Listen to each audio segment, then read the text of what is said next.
It's a trap!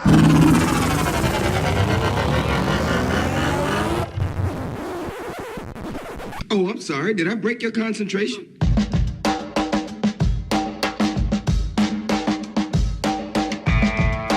This is the Team of Rivals podcast. Everything you want to hear from the big sports to the big screen. He's all by himself, fires into the end zone. Caught! Touchdown! No! Vaughn into the windup in his first offering. Just a bit outside. He tried the corner and missed. Doesn't like you. I don't like you either. Time winding down. Michael for three. Yeah! Yes! She is gone! I don't believe what I just saw. Go crazy, folks! Go crazy! You believe in miracles? Yes!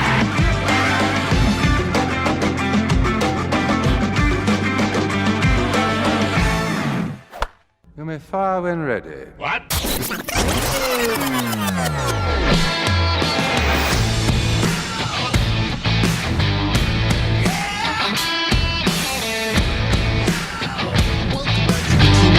Podcast. It's Thursday, October 1st. We're in the bottom of the sixth in the National League Wild Card Series. That doesn't even sound right. It's a wild card game. It's not a series, but it's 2020, so of course it is. Cardinals are up 6-2. The Cubs are only down 1-0, but it already feels like they've been eliminated. Ron, you must be reveling in the Cardinals' Devils magic. Elliott, I'm just done with this season. We've seen this story before. Yep. I'm done with this. Absolutely done with it. I've enjoyed the core for the last 5 years, but obviously after next year, we're bidding them adieu.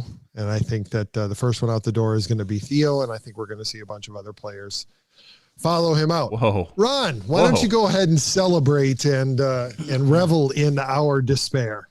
Well, I wouldn't go as far as despair yet. You guys went dark quick. I don't know where that came from. Well, I do. And so the Padres are stirring up some trouble right now in the sixth. By the way, guys, so as the side of I'm confident on it at this point right now. The two games so far we've been in San Diego, the offense has been able to produce, and it's been quite a shock, to be honest with you. Because we saw how much they struggled throughout the year and then all of last year. Run prevention is their strength, but boy, I tell you what, they've gone through a lot of arms already tonight, and there are a lot of young and inexperienced guys out there, and that San Diego team can put them up on you quick. And so they've got, not counting outs or anything, but they got 11 outs left to get. That's plenty of runway for a team with that kind of potential. So I'm not sitting here feeling comfortable, confident, or cocky right now, but I understand how you guys feel. It's that feeling of, it's probably not exactly like 2003, but Jesus, here are the Marlins again, pissing on our playoff hopes. So I know how you feel. I get it. Doesn't mean I don't enjoy it, but I get it. Of course.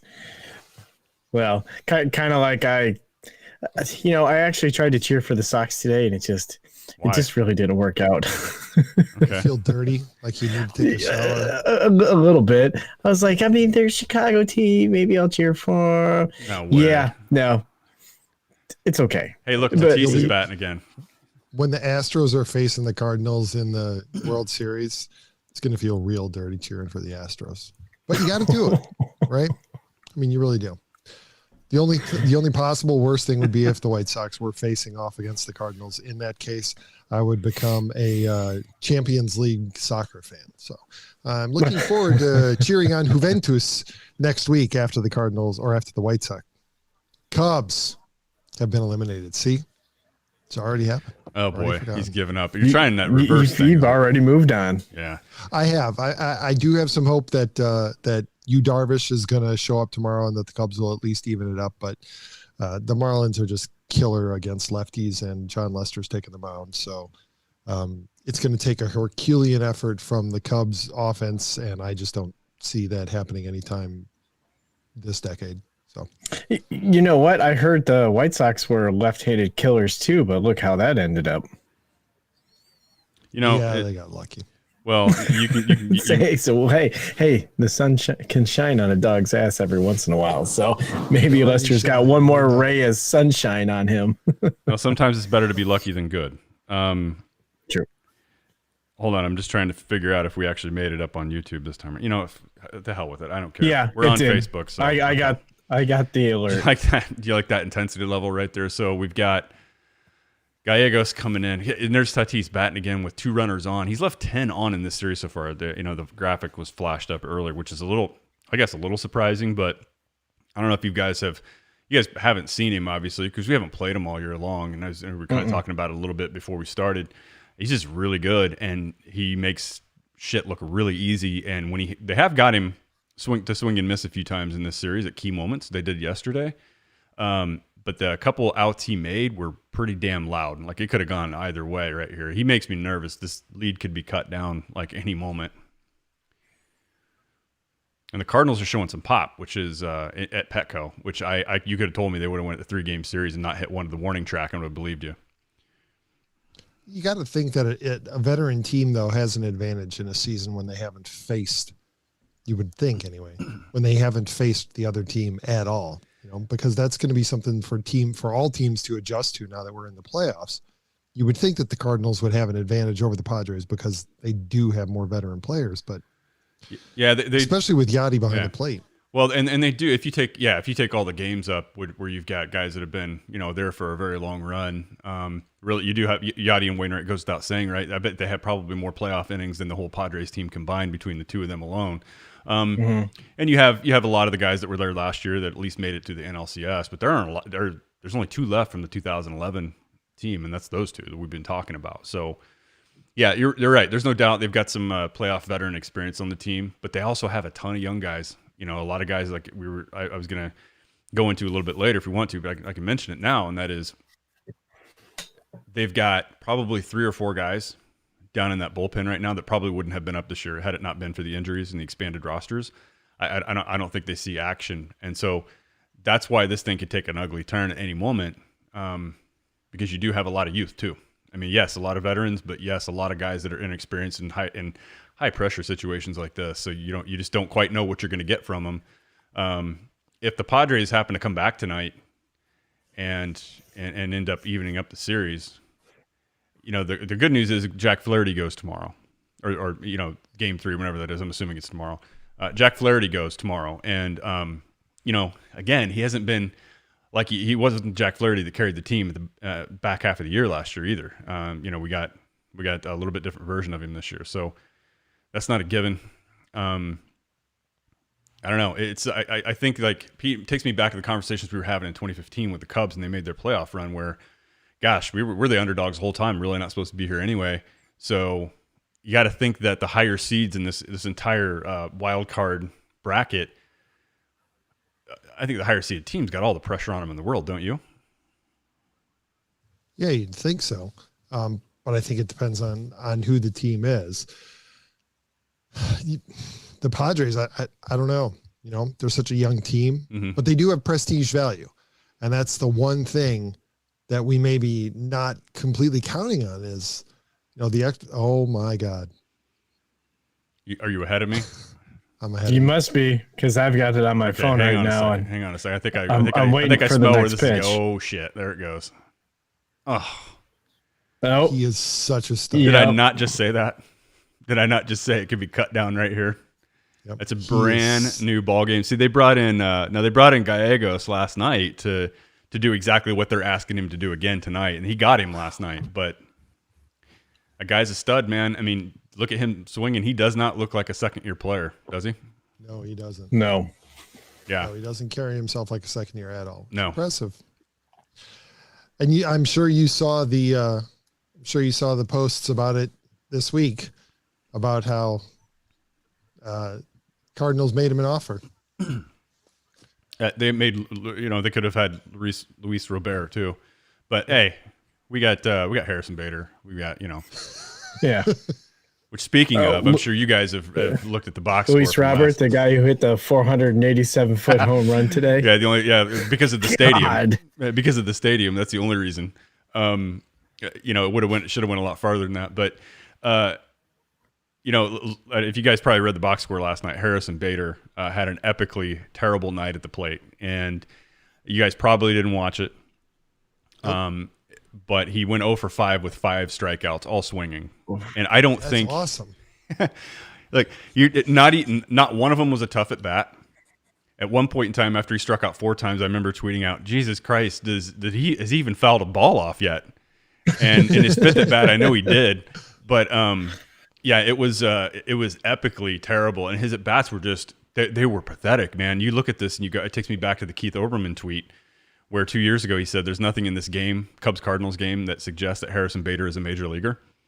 And I remember being kind of irritated, and like he's young, but how do you defend it 2 years later when 2 years later you that's what's delivered in your playoff in your playoff opener is your center fielder going 0 for 5. And he misplayed a ball, so his defense was kind of a little bit negated last night. He made an unnecessary jump at a ball that was at the wall to end the game. Most other center fielders are probably catching it flat on their feet, but he made a little leap for it. Got some style points on it there, but he did the Soriano hop. No, it wasn't that bad. He caught it. Oh, okay. Yeah, that's the difference. I don't think Soriano, anything that he did was for show. I just think he was quirky. I don't know. Do you guys agree? I don't think he did anything in the outfield for show. I think it was just confusion. Pretty much. I think the hop was probably something he learned or taught himself so that he didn't screw up somehow. Yeah. And I don't even know how that would help, but it's the same thing as a toe tap. He was doing that so that he didn't trip over his feet, or who knows what he might have done. Right. Yeah. For somebody as gifted athletically as he was, he looked completely lost out there in left field. Yeah. Isn't that amazing? Right. Like, Yeah. most of the best athletes we know can pick up anything and at least be adequate. And then you get somebody who's physically as capable of some of these other guys. You throw them in a position they're not used to. Like, and that guy was an infielder, right? I guess in all fairness, we see infielders when they have too many of them. We see them try to shift them to the outfield, and they look a little bit lost out there too. Tommy Edmonds, his defensive prowess goes down pretty far when you stick him out in right or left field. Like, he's just not the same. So I guess we've seen it before, but Soriano was yeah, he was pretty bad, but fun from my perspective. He was fun to watch. I love seeing balls hit out there. Kind of like Matt Adams when they tried him out in left field, which is another fucked up thing. It's just another screwed up thing about Matt Adams is you had Tommy Pham on the bench or in the minor leagues. You're trying to start Matt Adams out in left field. Oh God! Sounds about right. Personnel decisions have been just they've been taking a beating over the last 2 or 3 years. Nothing has been worse than now. Oh, did Machado just do one? Jesus Christ! Told you guys. I shouldn't have called it. I'm sorry. Oh yeah, he did. Oh, I'm sorry. Yeah, hang on. I gotta stop reacting to this game. It's a brand new game. It's a 3-inning game, I guess, right? Yep. You called it. Hey, listen, when you bring in 8 pitchers on any given night, if you bring in 8 pitchers, the chances of 1 or 2 of them being off are pretty normal. You would expect this, right? Like, you would expect the more people you bring in, you're exposing more. Like, what are the chances of every bullpen guy you have out there being on that night and locked in? Probably no chance. What are the chances of a third of them having an off night? Probably higher. So this is not like that's a shot in the arm for that team. I tell you, I'm not going to say that I'm not enjoying it. I'd be if I were you. Hopefully, I'm enjoying a lot tomorrow night. What time do they play tomorrow night anyway? First pitch is 1:08. Well, it depends on what happens. He pimped that one. If all of the NL games today finish, or all the series finish, which it doesn't look like this one's going to, but if all the series finish today, the Cubs game gets moved to 6:00 tomorrow night. Really? Yeah. But that's obviously not going to happen here. So and I then haven't. the game, and then if the Cubs win tomorrow, it sounds like the game on Saturday will be at 6:00 because it'll be the only game on the schedule. So you realize it was still the 6th inning at like 8:50. Shit, before we 8:50 start, yeah. when we met before the show, and it's still the 6th inning right now. So there were 2 walks right. that inning, and this is what happened with Wainwright earlier in the game. Like he only made it through 3 1/3, gave up a couple runs that were on him. in the third inning, and it was 3 walks that inning, 2 walks this inning. What's the theme here, gentlemen? Like, it's the home runs. Yes. Please, those Tommy hurt Pham you. hit a home run. Home runs, Tommy strikeouts, Pham hit a and home walks are going to kill you. Walks are going to come and bite you in the ass almost every especially in the single playoffs. time. No, he's Yeah. gonna anger himself into an out right here. Watch, because that's what he's wanting to do, Pete. Exactly, he's wanting to get back at this team that treated him unfair, fixed his eyesight, and then treated him unfair. Does this remind you of Wilson Contreras angering himself into? Yeah, he thinks he can. I can piss myself off enough to take on anybody, and fans doing it right here. I'm a little disappointed in myself not calling you out last week, Ron, because of all teams to accuse the Cubs catcher of wanting to fight everything is the team whose catcher wants to fight everything. You did call that out last week, didn't you? No.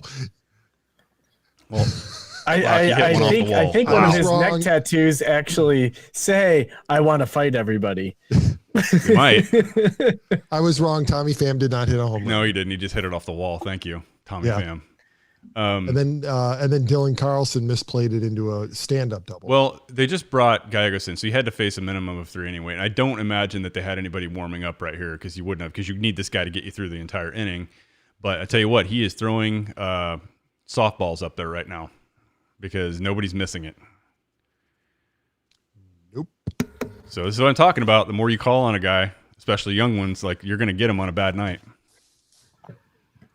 Yeah. If this is 2017, 2018, are you a little more upset right now after a full season and seeing this kind of a meltdown in the opening round of the playoffs?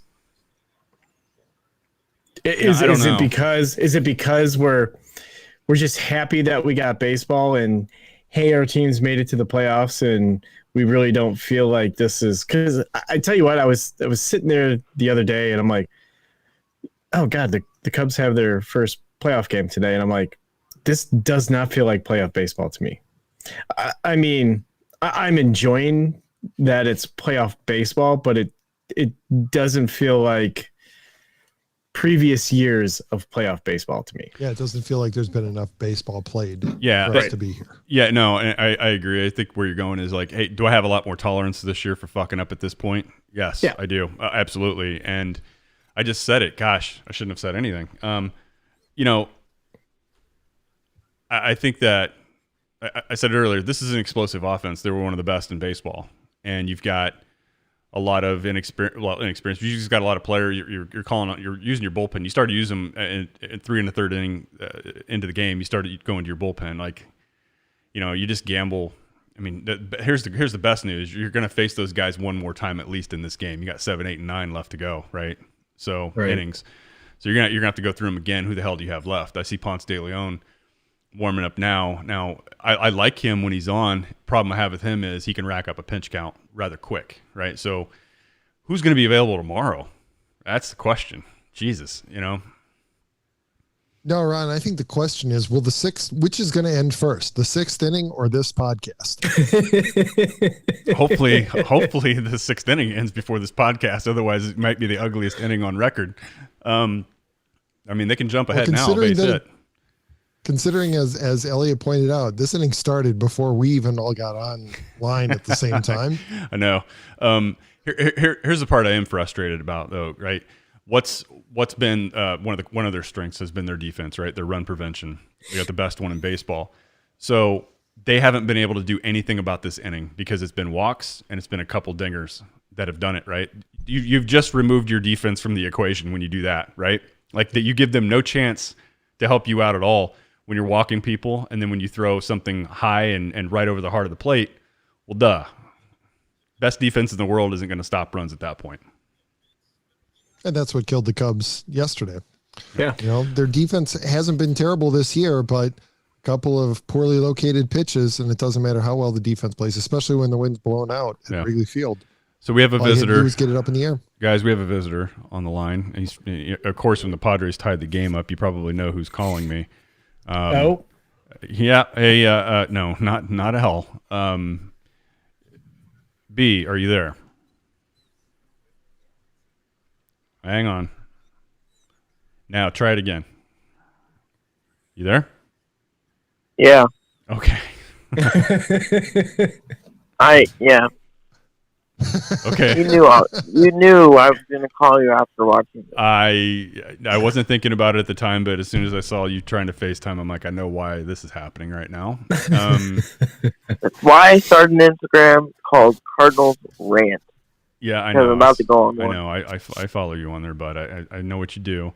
That's one of the things, guys, that obviously we have fan reach in Twitter, and I've got some of my own, and through the other show that I do.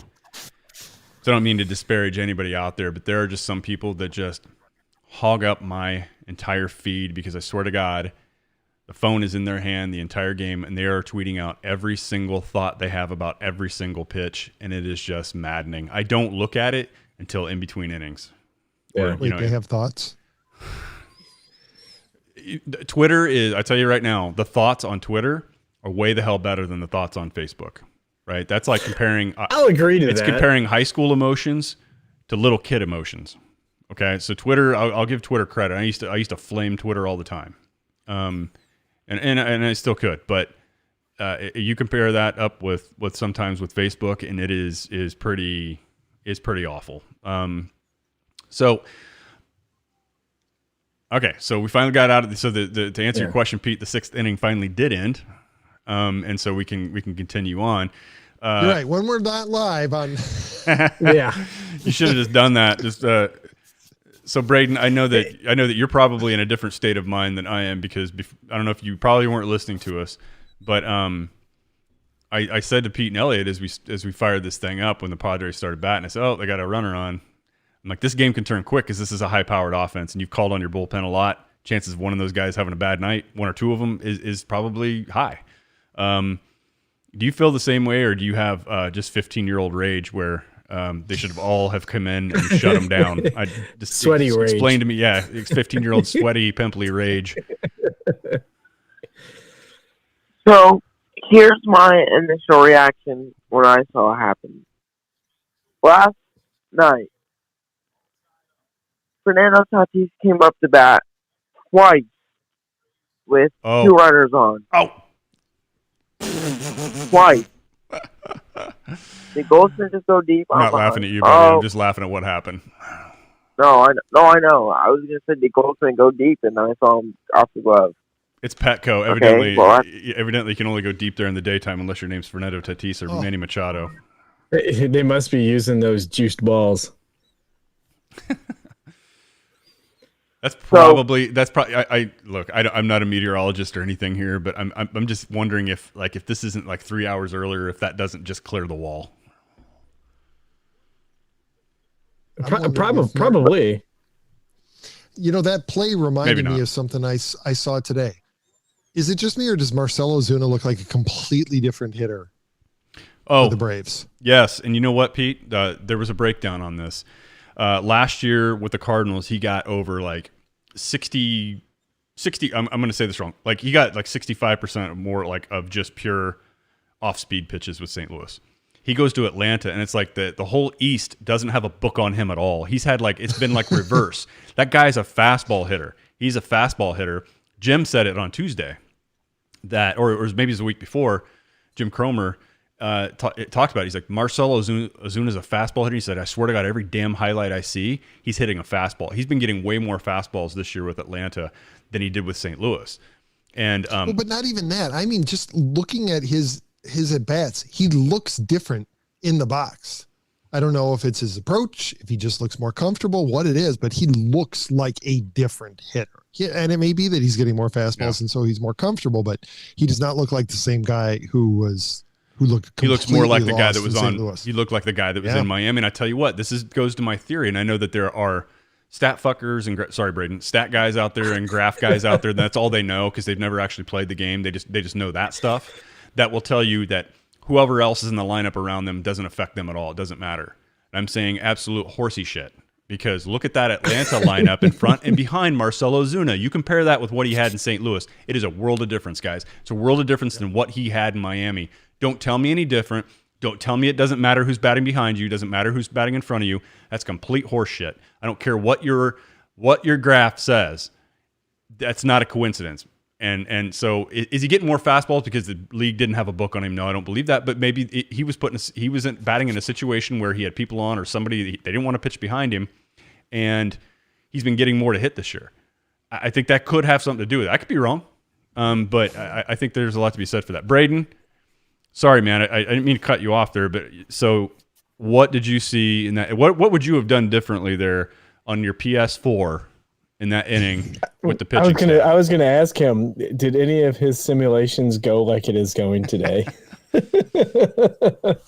Not at all, because I did a postseason simulation in MLB, and MLB, just like me in my bracket, chose the Twins to win the World Series, and well, that's not going to happen. We know how that's not going to happen. No. Hey, you know, one thing since you're talking about video games, there's one thing that occurred to me. I remember. Look, I don't have time to play video games. I don't have a lot, but I did get my Nintendo that was hacked. My Super Nintendo Mini that was supposed to only come with 21 games. I bought one off eBay. You know, some guy cracked the code on it and put every game like that had ever been done for the original Nintendo and Super Nintendo. Sure. I swear to God that whoever programmed this game was a fan of the Pittsburgh Penguins on NHL '94, and I remember there being a one of the baseball games, I want to say it was like EA Sports 2007, where the Rockies would just kick your ass all year long. Yeah, absolutely. And so it had to be somebody that was all the time. It totally had to be a Rockies fan that was programming that thing, because you could not beat them. And in a simulation, you constantly look up and see the Rockies would always be in the damn postseason. You try to simulate that, and they would always come out on top. It was just crazy. Absolutely. Yep. All right, Braden. So who's the? So you're telling me that there could potentially be a Twins fan that was lead programmer for MLB The Show 20. Potentially, yeah. Okay, so what would you have done differently in that inning, or do you care at this point? So,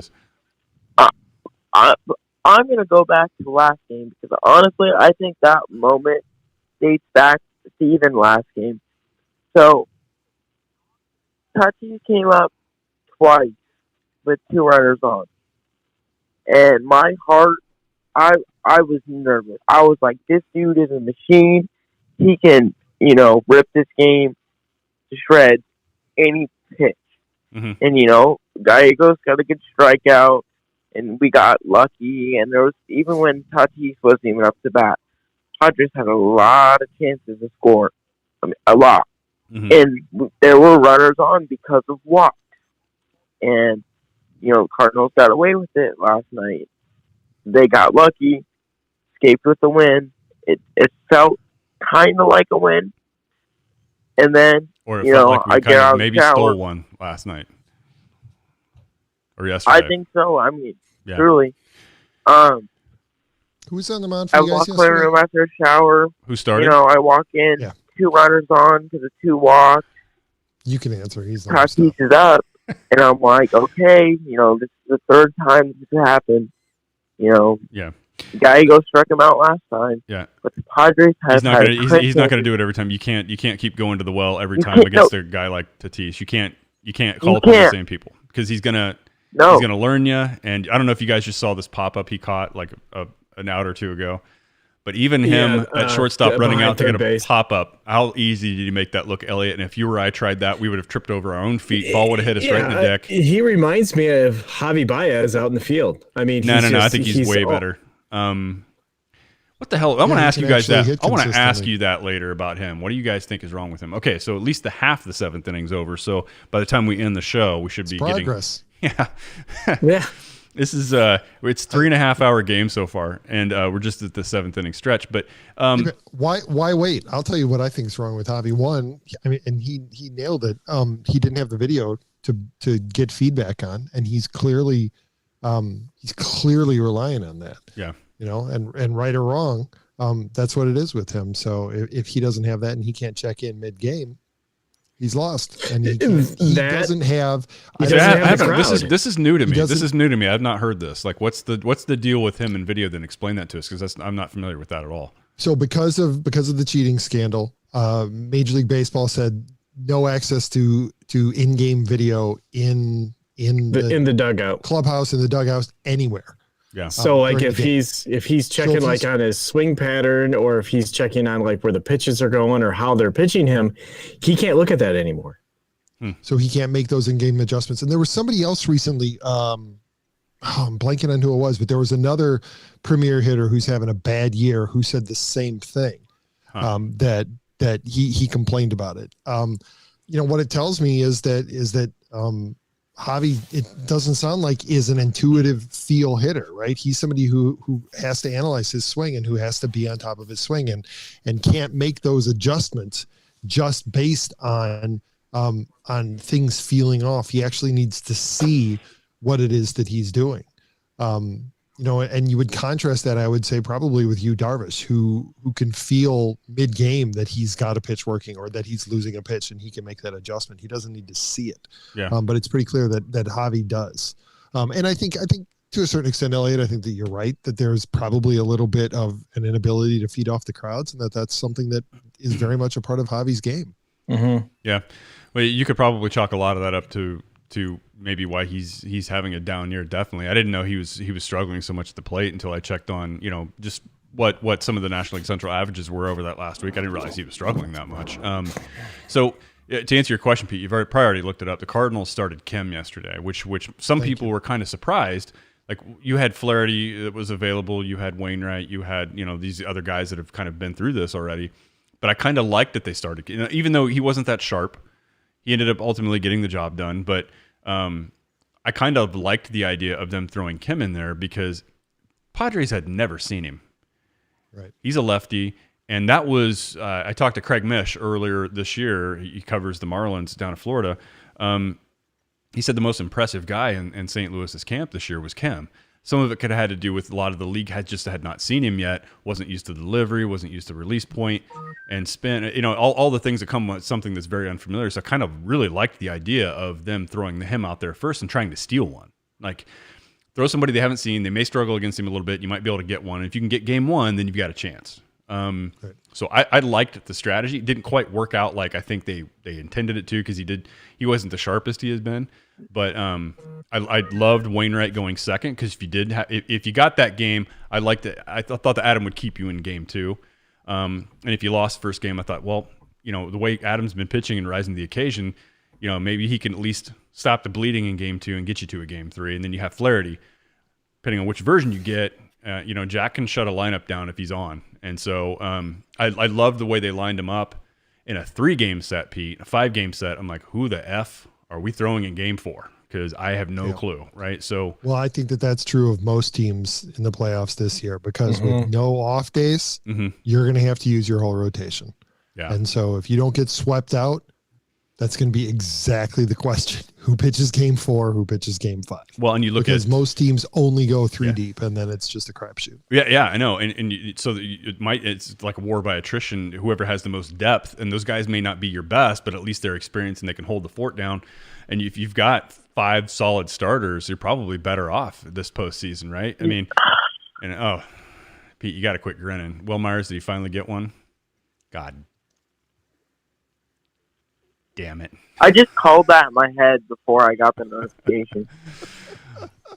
Well, you know what is bound to happen, man. They've pretty much they have neutralized him yesterday and most of today, and there you go. What? Oh, you getting in trouble? And and I was just thinking, I'm like, okay, this guy looks good. He's got command of his pitches. He's thrown it by him. I'm pretty sure he threw that last one right where he didn't want to, though, and that was high. Yeah. Really? Now, Wil Myers. No way. When Wil Myers, when you see that, you look up in a lineup and see him batting 7th. Is that where he's batting? I think tonight. Like, how good is that lineup when he's batting 7th? Yeah, the NLCS is going to be pretty. Oh no, they're not going to meet in the NLCS. It's in the next. It's in the next round, isn't it? Dodgers, division. Padres. Yeah, so at the end of division. Yeah, that will be a good series to watch. I mean, now, absolutely. If San Diego's their top 2 pitchers are healthy enough to throw in that series. If not, the Dodgers are going to kill them. Yeah. Yeah, but this Padres offense will make it interesting. Pete, let me no. Let me throw this fact at you. Kershaw pitching tonight against the Brewers, right? So the Cardinals had 7 runs last night. They had 6 runs tonight. if the Padres, the pitching they have right now without their top two, if they can allow St. Louis 13 runs in 2 games, what do you think the Dodgers are going to do to them? Yeah. Yeah. But as Elliott was, the point Elliott was about to make, they're going to face Clayton Kershaw at least once, possibly twice. I mean, that's 2 wins. Yeah, right? Exactly. I mean, unless Maybe, you pull him after the first time through the What? lineup, and there's no guarantee he'll even make it through the lineup No, once but I because know. this is the playoffs. What, Braden? Say it. What? He's getting yelled at. I'm talking to my mom. Don't. Okay. yelling at Well, me put about yourself on mute. You can't put him on mute. He I can. called you. Yeah, I guess I can. As I tell my 6-year-old Braden, Thought he was be trying to make a aware of point. your surroundings. Mm-hmm. And I'm about to crack a beer in this microphone. Go ahead. I'm just kidding. All right, B. So they're down now 7-6. I don't know. This offense being down, the Padres probably have a bullpen that's in a little bit better shape than St. Louis has right now with what they have left and what they've already burned through. I'm not feeling great. They'd have to I tell you what, as a Cubs fan, the 6th and 7th inning, they've really been, That's a fresh of breath air. for me anyway. Yeah. Honestly, that Wil Myers at bat, I don't hate that pitch. That's honestly not a bad location. Honestly, I don't know if I like the delivery of that pitch. Just looked like absolutely no effort, though. I don't know if that's just me, though. Yeah, now see, this is a version of Ponce de Leon that I don't like, and he just walked the next guy, right? So what's always the test, Pete? How do you respond after you give one up? You don't go walking the next guy. We're at the bottom of the lineup, so guess who's lurking around there in the hole, right? I mean, they're just asking for trouble. I mean, it's like how many times you want to stick your hand in that mousetrap just to get the joy of it snapping on your finger, and they're getting it right now. Yeah, you already got it once last inning. The whole momentum of this game is completely flipped, and it honestly feels like this game's over. And like I don't see us scoring 2 runs in the next 2 innings. I honestly agree. don't. And I don't think that the Padres are done scoring. You know, it was frustrating. I don't. Because my son was disagree with over that here either. earlier tonight, and I saw the Cardinals jump out to an early lead, and I got really, really frustrated. I really didn't want to come on the show tonight because I didn't want to listen to Ron gloat. Oh, like I do. But you know, I'm glad that I decided to stick it out and get on here because you want to do Ron's face. And for those of you you want who to are do a live listening show to the tomorrow? audio podcast, you're going to want to watch YouTube and or Facebook and rewatch this because God, it's so much fun. Oh. You want to do a live show tomorrow? No, No, I got dinner. Yeah, I got dinner. Okay. The boy's got a game tomorrow night. So he's got 2 games in 2 nights. Competitive ball. He finally started this year. Yeah, the kid pitch, and he was terrified about it. And then the lineup just went around that he actually missed getting a chance. So after being terrified before the game started, he was frustrated at the end of the game that he didn't actually get to step in against the kid. Well, good Proud for of him. his growth. Good for him. Nice. He would have struck out just like his teammates, but hey, at least he wanted to do it. All right. Or he would walk 3 or 4 times, like what happens in kid pitch. It's always exciting. I want to break off for like a before the 5-minute show ends, segment. I want to ask Okay. Ask. Pete and Elliott's thoughts. So while we're watching this Hang on, inning, we've got 2 people wanting to ask questions. Oh yeah. And I don't think that Elliott wants to ask the same thing that Braden. no. Go So, ahead, Braden. what do you got on tap? Braden, last keep question. it. I Keep it know you got to get to bed and everything. 'Cause you're going to get in trouble again. So finish up. So, Pete, Elliott, what are you guys' thoughts on the Cubs? And do you guys think they will beat Miami? Like, what's going on with the Cubs? No, it's clearly gonna be Miami and the Dodgers in the NLCS because that's just the way that it happens, and Miami's gonna make it to the World Series because that's what they do. They've never. Do you realize crazy. they've never lost a playoff series? Is that true? Damn team, yeah, they have never lost a playoff series. I guess they haven't. They've only made the They've playoffs twice. barely been in the playoffs. Last time they So, made it was in 2003. Okay, Yeah. I thought they had made it at least one. No, I guess you're right. They haven't. I mean, I was thinking What in the is it, Stanton Elliott? era. I think it's 6-0.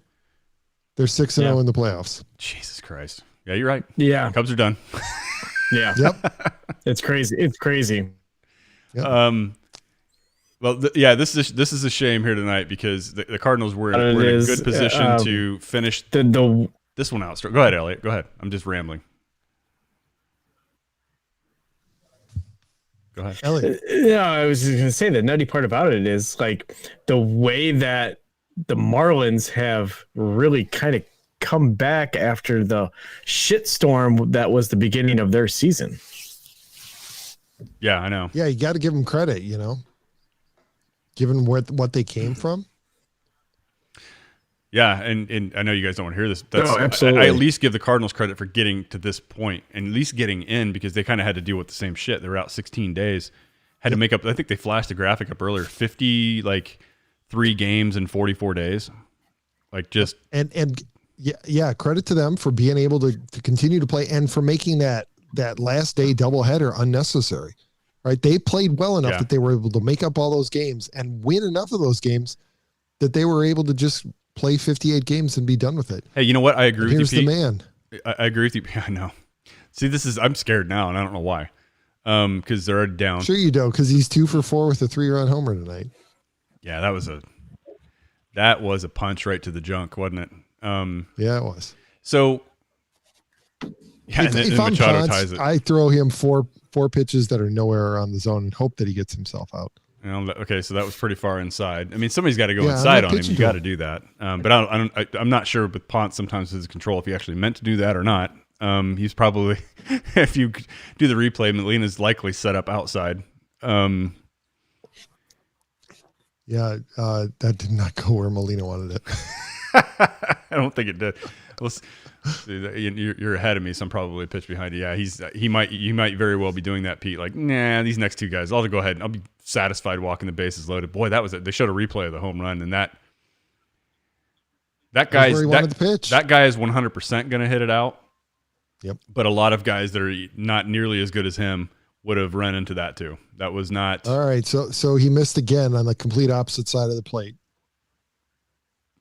Yachty flashed the target low and inside, and he missed low and away. So yeah, I just saw nice work.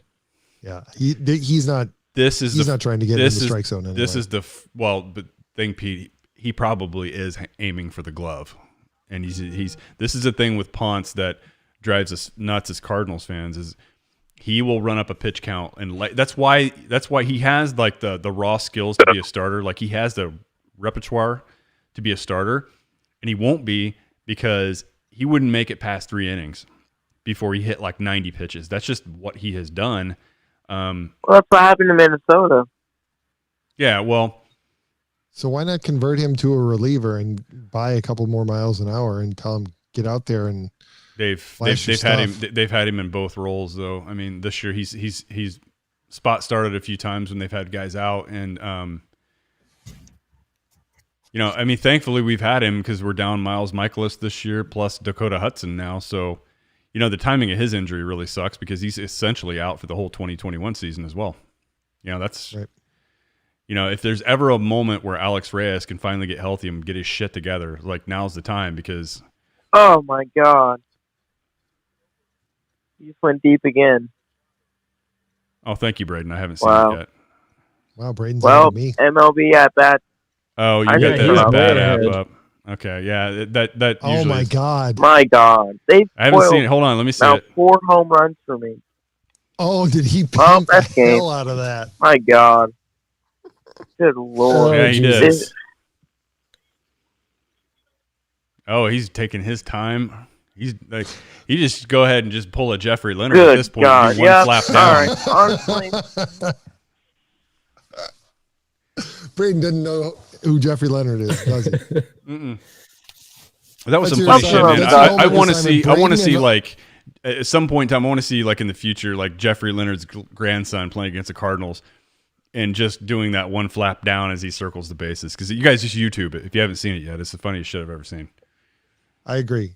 Braden and any of our younger viewers, just search for Jeffrey Leonard home run. If you want to see pimping a home run before pimping was even a thing, as far as home runs go, easy, man. In 1987, it was unknown. That was the pioneer. As well as the same year, that was the year I believe that Tom Lawless for the Cardinals, and we all bitch about the bat flips, and we say, oh, it's these eccentric guys, these guys that are out there, they're just, they're showboating.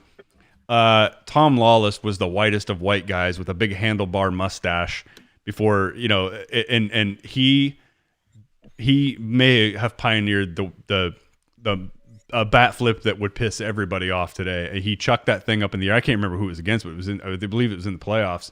And everybody that hates bat flipping and stuff now, like, go back and watch Tom Lawless, a Cardinal, and you'd be surprised. Like, oh shit, that happened as far back as 1987.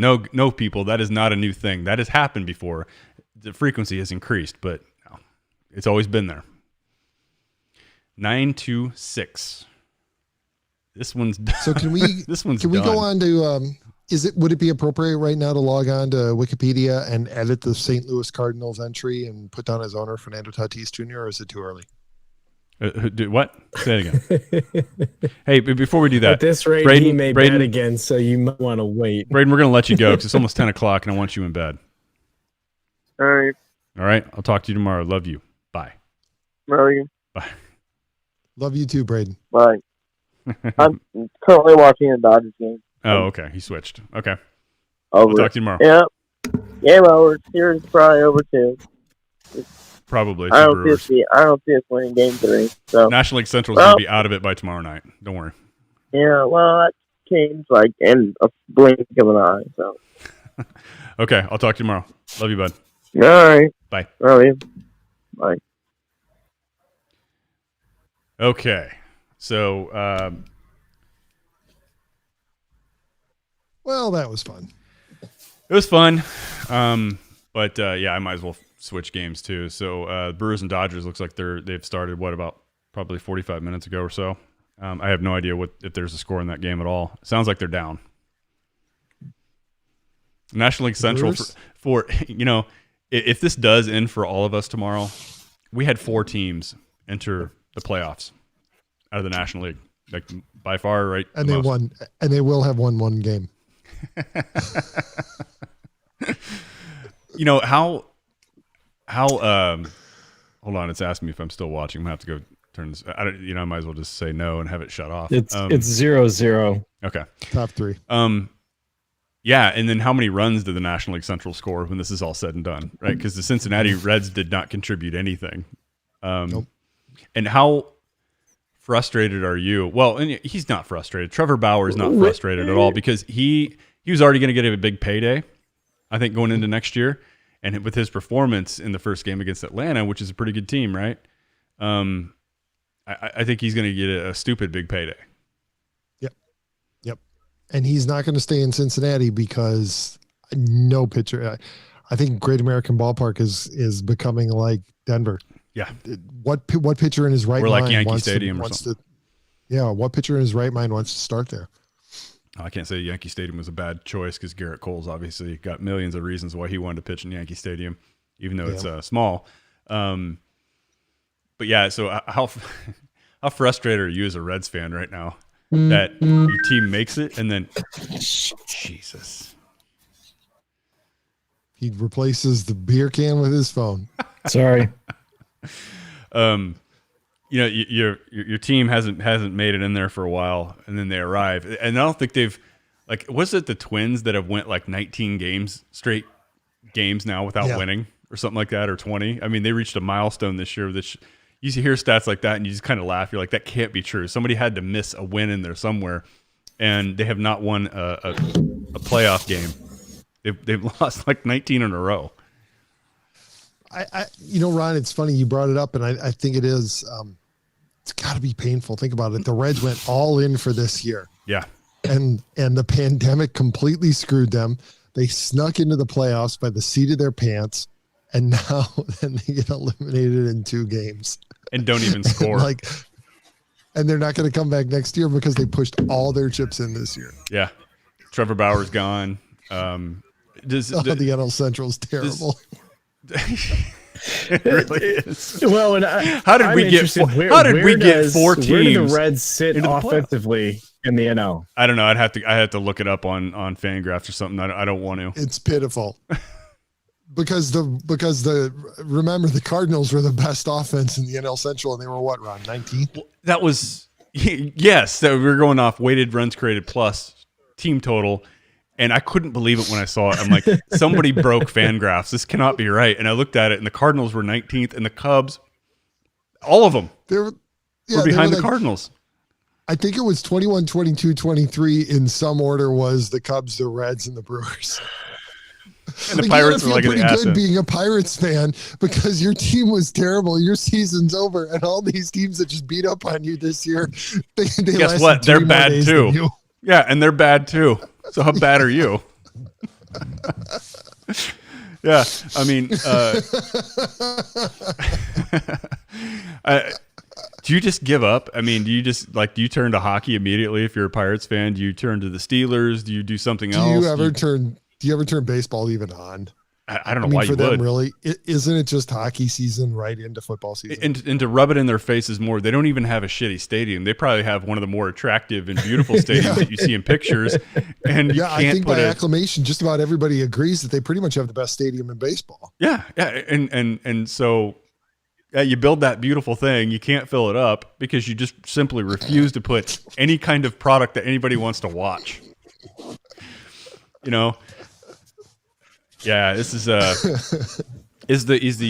Cubs saving grace tomorrow. I mean, I don't know what the status is on Starlin Marte. He's got a broken bone, right? Like in his hand, but is he still playing?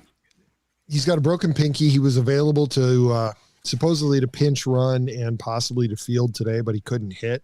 Yeah. But I mean, if his pinky's broken, is it going to get that much better in 24 hours? I don't think so. No, unless you stick a cortisone shot in him and doesn't probably not. But he's one of those they were talking just about. Hope that he doesn't. That you don't somehow get your lung punctured by one of those. So, well, yeah, right.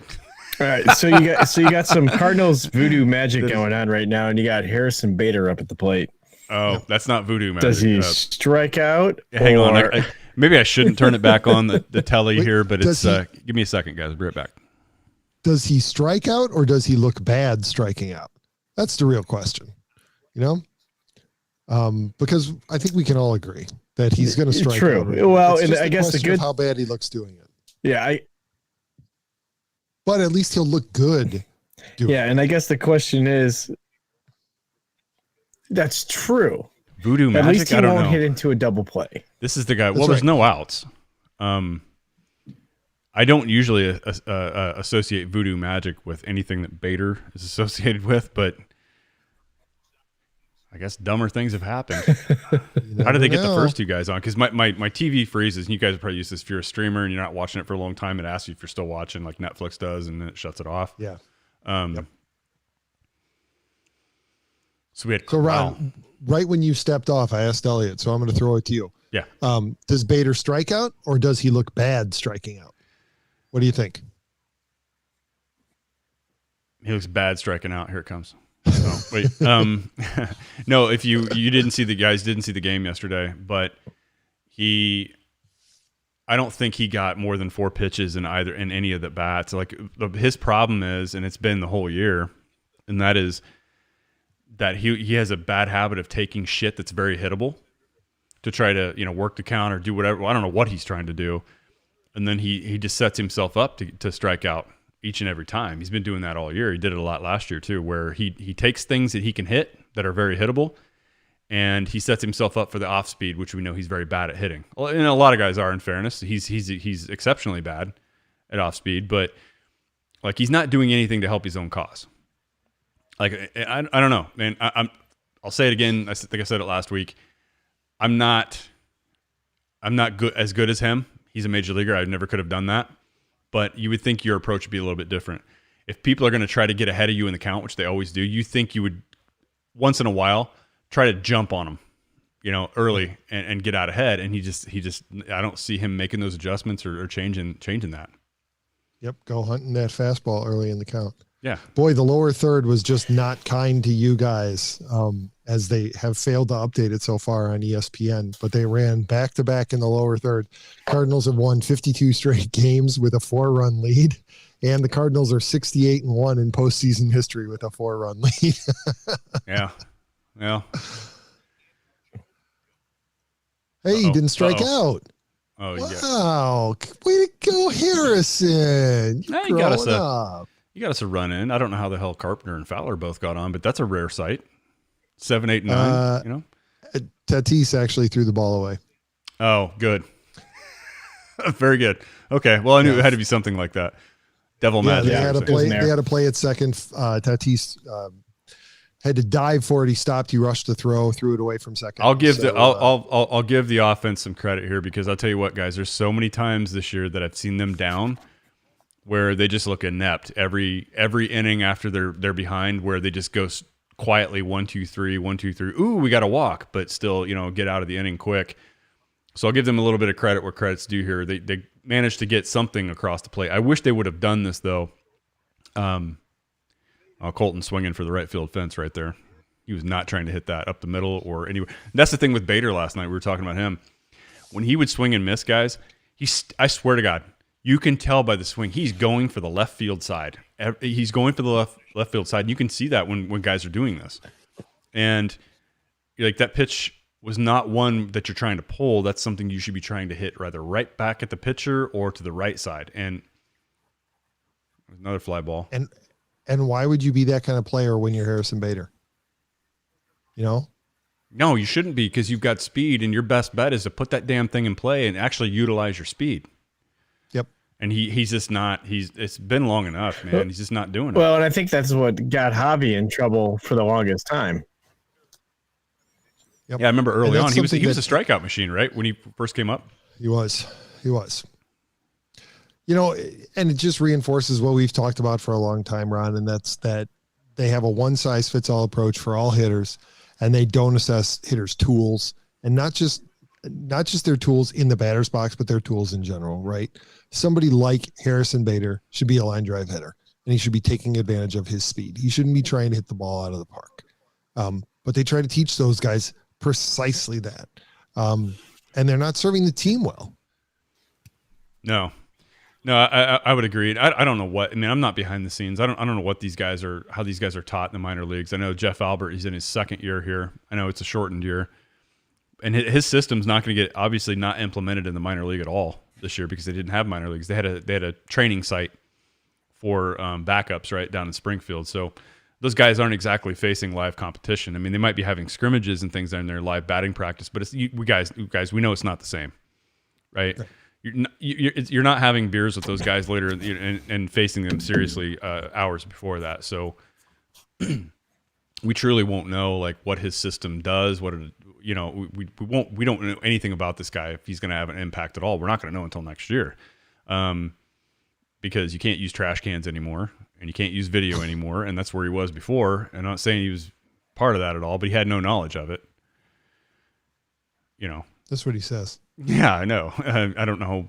Yeah, Jeff Luhnow didn't know either. Neither did the owner. So I think I could buy a case where the owner wouldn't know. I have a real hard time buying a case where the GM doesn't know that's going on. Especially with all the emails and stuff that they uncovered of him talking about trying to leverage every advantage.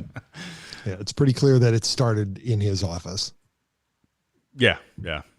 Well, he's got a job right now, AJ Hinch, which I expect to see him. I do expect to see AJ Hinch back at some capacity in baseball. Speaking of which, Ron Renicky out in Boston, so I would expect that we'll see Alex Cora. Back. They're calling for him back. If Alex Cora can make it back, there's no reason why AJ Hinch and eventually Carlos Beltran won't find his way back too. Yeah, I mean, if I'm Houston, I bring AJ Hinch back and let Dusty go, because he's already blown 2 of their pitchers out, and if you keep him around, you're not going to have a pitching staff at the end of the year. I mean, look at what he did in 60 games. He has solidified his reputation as a pitcher killer. He was like, 60 games, I'm going to have to up my game. Imagine 100 more of those. Justin, you're going in for surgery. Here we go. Just schedule it, Coach, now. I'm only going to get 8 starts. So what Hold my beer. What's your thoughts on? Okay, so they're going to let these guys back that were aware of the cheating with Houston, but you have somebody like Pete Rose who bet money on himself and won, that MLB is still has banned. He didn't just bet money on himself. I mean, and remember, you're also providing knowledge to gamblers when you don't bet on yourself. You are sending a message to the gamblers. If you're not betting on your team that day, that means that you have a hunch that you're not going to win because you don't want to lose money. That sends a signal to gamblers. All right, so Doesn't go one way, Elliott. Yeah, we got some activity there. We got the usual suspects. We got Greg, CJ that's been watching, Trent Hobbs. I don't know. That's a new name to the feed. Welcome. Trent's optimistic that the Cardinals will come back and win tonight. You know what? I'll give them credit. They put a couple up on the board there. Could have very easily folded. But Tatis is going to get at least one more bat. Maybe two, because that's just the way it's going to work out. We should have did that one idea where you can pick your best batter to bat in the last inning. Imagine, they're definitely going to face him again. So all bets are off at this point. I think that I'll give them credit though. They got back within a run. They could have very easily folded at that point. And you know what? In all fairness, that's the Cardinal team that we've seen sometimes, that when they get behind, they're kind of done. And boy, Gallegos had a bad night. Boy, both of those runs though were self-inflicted by the Padres. You know, because really it should have been at least a single out. Carpenter never should have scored. And if Carpenter doesn't head over to third and score, Fowler doesn't make it all the way to third base. Mm-hmm. And then come in, obviously. It's the way it goes, though. It's the way it goes. I remember, I recall back to 2006 when somebody called into the score. When I still lived in Illinois, so I got the score 670 down there in Bloomington. Somebody called in after the Cardinals won the World Series and say, St. Louis did not win that World Series. Detroit lost it. Right. So I get what they were saying, that Detroit coughed it up with a lot of errors. The pitchers couldn't throw a ball to first base. They threw two or three of them in the right field that year. And my thought there is, it might seem self-serving, because I'm a Cardinals fan, obviously, but look, nobody had an unfair advantage. All pitchers have to throw to first base. It's whatever team is in the position that year to execute. If they executed better than you, you can't say that, well, St. Louis didn't deserve that. Detroit just lost it. Like the Cardinals didn't really win it. Detroit forfeited that World Series. Just stupid notion. It's when you get into the postseason like this. I'll take the Giants, which is a perfect example. The Giants and their 3 World Series championships every even year from 2010, 12, and 14. The Giants did not have an overwhelming offense. They were never going to bludgeon you to death. They hung around long enough. They executed better. They played good defense. They let you beat yourself. Right. Yep. But they still have to take advantage of those miscues, right? Just like the Cardinals did there in the top of the 8th. They took advantage of the Padres' mistakes. Yeah, which the Cardinals can do from time to time. They don't do it as consistently as they did from 2000 to 2011, though. They were masters at that thing. Tony La Russa had them ready to pounce whenever somebody made a mistake. Elliott's gone. But luckily, are you sure he's gone, or is that just his way of signaling that he has a question for us? It might be, but I had a special shot set up for us, Pete. So it's just you and I on the feed right now. You were just ready. Yeah, I was ready. I was anticipating this happen. Actually, what I was anticipating, I set this up in case he didn't show it. Oh, he's available. Okay, should we welcome him in again? Yeah, why not welcome him in? Oh, his shot's not going to be seen. That's a bummer. Can we hear him? Well, joining us from the Earl of Sandwich. Actually, joining us, here's the Earl of Sandwich. There he is. You like his picture? Former state wrestling champion. You know him as Elliott. We know him as the beer cracker. As Dewey. Our man, the fresh of breath there he air, is. Elliott Dewey. How you doing, buddy? My shit's been terrible tonight. Oh, I hate when my shit's internet terrible. Connection has been bad. All right, I'll have to fix your shot, Elliott. I'll have to do a little bit of jiggering here, but you guys go ahead without me here for a second, and I will get this. I'll get it cleaned up. 2 outs in the bottom of the 8th, and appreciate that.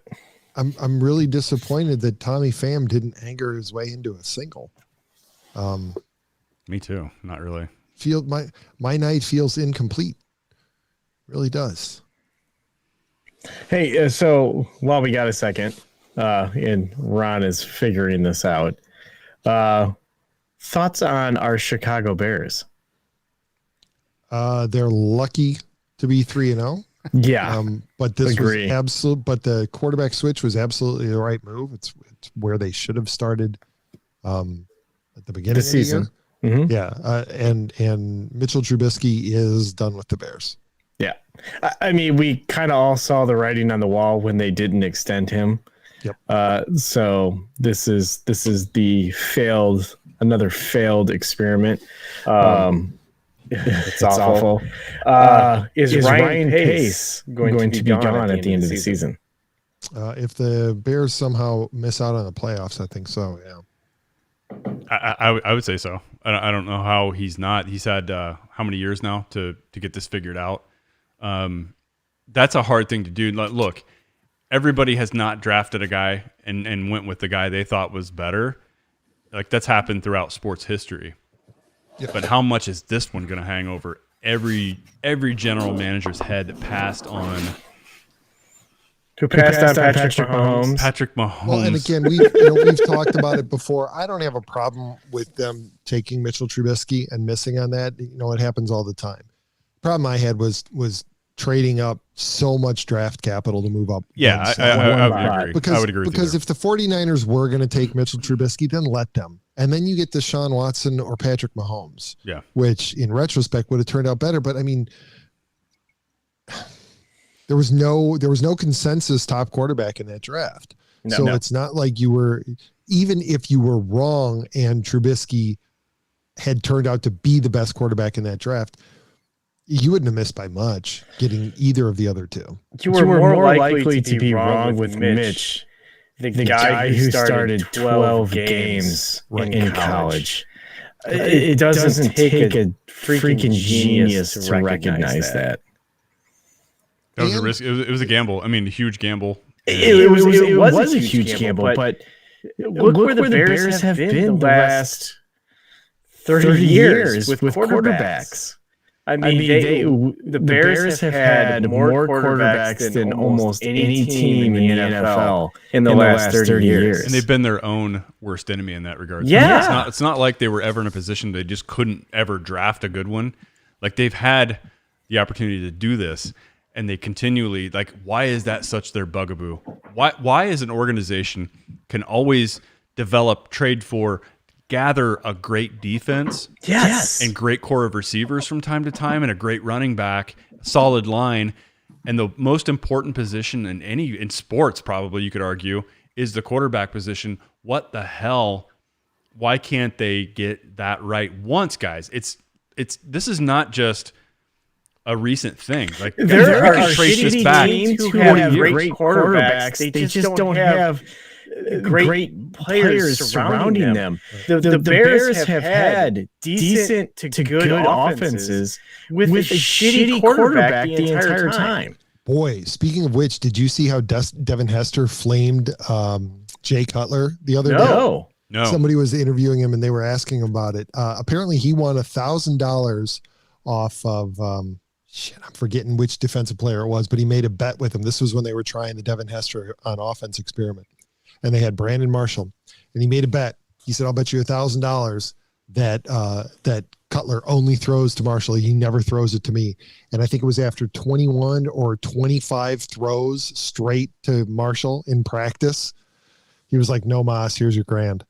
But also they were asking Hester about Jay Cutler. And he said, physical tools, accuracy, strength, ability to see the field, mobility in the pocket. I've never seen a better quarterback than Jay Cutler.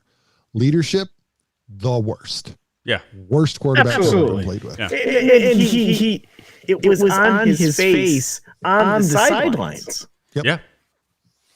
Yeah. I mean, everybody knew it. He did not give a shit. He was I mean, let's just simplify this, guys. He was a dick.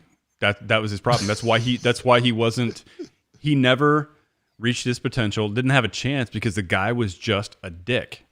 Yep. Is that fair to say? Yeah. His teammates don't want to play for him. And that's another thing that Hester said. He locked onto 2 or 3 guys, and those were his guys, and those were the only ones that he really cared about. And so those were the only guys who were willing to play for him. But then he lost the rest of the team. And if you don't have your entire team in the huddle, you get what you got. By the way, I have no idea who the hell's even pitching for the Cardinals right now. Whitley. Cody Whitley. Okay. Kevin Cody. Okay. I just don't recognize him by face. I know him by name, but I just haven't seen enough of him this year. And why they've it's quite the carousel of relievers that have been in tonight. They'll be in great shape for tomorrow. Flaherty better go 8. Yeah. Well, it's playoffs. The way that goes, man. You feel like you've struck gold if your starter reaches 5 innings. Yep.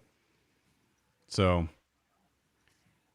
Yeah, I wonder if that wasn't part of the reason why David Ross was willing to go a little longer than he probably should have with Kyle Hendricks. I mean, all it takes is like a series like this. Like guys, like one start. If you can get one guy to go 8 innings in a series like this, like you've just like given your bullpen and everything a breather. And but is that necessary in a 3-game series though? Oh fuck me! Are we looking at this again? We are. Jesus Christ! Wil Myers just hit another home run. He did. Dead center. Just negated everything the Cardinals did last inning. Sweet. Oh, this feels good. That is an offense. That is. Damn. Cody Whitley may not have ever seen St. Louis this year. I probably shouldn't have. He would have been in Memphis the entire year. And yeah, you throw a belt high fastball to Wil Myers with AAA stuff. Guess what's going to happen? Exactly what you just saw. Exactly what we just saw. Oh, keep it fair. Well, okay. All right, boys. I find it unbelievable that this game is not over, and I'm ready to end this podcast at this point. It's only the 8th inning. We've made it through two innings in our show tonight. 3. Come on, 3. We started in the 6th, so 6, 7, 8. We got 3 innings. What do you say? Do we hold out until the 3rd? But it was the middle of the 6th inning, so you go one inning to the 7th, another inning to the 8th. Okay, it's only 2 innings. Yeah, but it was. Did we start? Was it the bottom of the 6th, or did we start in the top and then we started in technically in the top? There was 1 out left in the top of the 6th, but still, we've only played 2 in like maybe how many outs? 2 and 2/3 innings. It'll be 3 innings because we played the complete 6th, the complete 7th, and this will be the completed. Mm-hmm. So 3 innings. We're coming up on an hour and 15 minutes, and it'll be 3 innings. And your math 12 is still runs. Wrong. That's fine. It's actually not 3 innings yet, but that's fine. Well, I'll go with it. There we go. All right. And with that, when we're not live on Facebook, YouTube, and Periscope, enjoying the Cardinals choking their way into the offseason, you can find us anywhere and everywhere. Our website is teamofrivalspodcast.com. You can follow us on Instagram and Facebook at Team of Rivals Podcast or on Twitter at Team of Rivals Pod. You can send us an email at the show at teamofrivalspodcast.com. I dare you to. You can, please. You can find Elliott on Twitter at TOR_Elliott. If you want to find a little bit more enlightened Ron, you can find him on Twitter at TOR_Ron75. And you know the deal. I'm not on Twitter because I freaking hate that sewer. If you're watching us live, you can also catch us anywhere you listen to podcasts, on Apple Podcasts or on Let's Go SoundCloud this week. If you love the show, subscribe, unsubscribe, resubscribe. Move us up the charts. Tell your friends about it. After you've done that, leave us a review by going to ratethispodcast.com/TOR. Follow the simple instructions. Don't forget to make it a great review, would you? We'd appreciate it. Ron, is there anything more to say than no? Go Marlins? Go if you want to just rip the Band-Aid off, yes, I would just say go Marlins. I don't think anybody in this playoff is getting past the Dodgers, which are the best and most complete team, top to bottom. So we're all just kind of guarantees that they're going to lose in the World Series. In the World Series, I probably agree. Somebody's going to be in there that shouldn't be, and it'd probably be the Marlins. Marlins probably take them out in the NLCS. Sounds about right. Yep, sounds about right. History does repeat itself if you're from Miami. So I tell you, I can't wait for this season to play itself out for twice as long next year as we watch the complete dismantling and aging of the Cubs core and the Cardinals with no pitching staff whatsoever. Well, they'll have a pitching staff. They'll all be on the IL. And recovering. So yeah, it's not looking great for the National League Central. The Reds will start deteriorating slowly. They'll have a couple Pirates. This is your chance. This is really, Yeah. Take advantage of those high draft picks. Shit, you should have number one pick. No doubt about that, right? Wow. They're just running on there. Fernando Tatis and Wil Myers are the second pair of teammates to each have 2 home runs in the same game since Babe and Lou in 1932. Oh, that is a significant thing. Nobody gives a shit. It's 2020. I will say this though. I was kind of as we end here. I was kind of tickled tonight. They played the highlight of his dad, and from time to time I forget this ever happened. His dad, Fernando Tatis, hit 2 home runs, 2 grand slams in the same damn inning. Same inning. Yep. That's likely one of those things we'll never see again. Which raises for me a question, and this kind of goes back to our conversation about the Bears. In this day and age, and then we gotta go. In this day and age, don't you just default for the son of a former professional athlete? Kind of. Given one, the genes are probably better than the competition, and 2, they're going to have access to all the best training and everything. Sure, you look at Tatis, sure. You look at Mahomes. You look at Vladdy Jr. Well, look at the Toronto Blue Jays. Bo Bichette, Vladdy Jr. They have Biggio's kid too, right? So, yep. If you see junior or son of professional ball player, oh, good for you, Paul Goldschmidt. Way to hit one off a almost former teammate. You should go right. You go straight in the dugout and just punch Ponce de Leon right in the face. Show title. All right, Ron. Let's get out of here. All right, everyone. Thank you so much for joining us tonight. Whoever did, I have noticed that the downloads are up, so thank you. Baseball is definitely back, so we appreciate those of you who have who keep downloading the show. Please share this out too, like Pete said earlier. Share it out with your friends. Share it out with Lonely Brewers fans, Pirates fans, whoever you want. As we get into the off season here, we'll be opening this up. We'll be talking about a lot of other stuff. So if you're strictly baseball, keep downloading us just to help us out. But if you know some dorky Star Wars fans or anything, you might want to share that around. We'll start getting to that more. Mandalorian starts. So I'm excited about it. It's October 1st. 4 weeks. 4 weeks from tomorrow, and the Mandalorian fires back up. We'll start getting into all that stuff soon. I'm actually looking more forward to talking about that than what I'm watching. Let's be completely self-serving. I expect our largest show ever, most followers, most watchers, and I'm expecting some good content next week, boys, because damn it, it's my birthday podcast. Oh, woo! That's always a big event. It's always a big event. You're and I'm on vacation, so I may get Brewers game wasted next Thursday night. Brewers game wasted Thursday. Yes, that was a great show. We'll have to pull up the audio from that one. All right, everyone. If the boy wasn't here, I'd join you. All right, everyone. Thank you so much for joining us tonight, and we'll be back same time, same place next week for Pete's birthday without Elliott, although maybe he'll get wasted and call in for about 5-10 minutes or something. We'll try to get him. Until then, though, we love you all so much. Bye-bye, everyone.